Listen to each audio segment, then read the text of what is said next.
13 ui xa xa mẹ bong ui mấy con lông xa mẹ Oh no. bong hay lan nó thơm mấy con lông mẹ ăn lông mấy nhầm nó đo nó trắng cái này đo nó hả ភាសាឡានសោះ nè chẳng vậy vì lan này lan nó thơm cái lông mẹ អូ bong ឡាននេះគេបិទស្កុតការពារទឹកថ្នាំហ្នឹងហើយបានវាស្អាតរលោងអញ្ចឹងណា chẳng sốt ca kia tao năng mà trời វាជាប្រភេទស្កុតដែលមាន ceramic coating ពីលើ ô chụp nhưng chẳng vậy chạy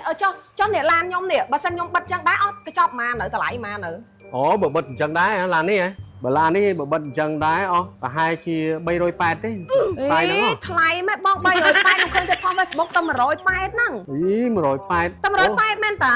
និយាយទៅអា Facebook ហ្នឹងណាបងក៏ឃើញគេផុសដែរគេផុសតែ150ផងអញ្ចឹងយើងអាចប្រៀបធៀបគ្នាដោយសារគ្រាន់តែឃើញតម្លៃផុសក្នុង Facebook ទេដោយសារសៀម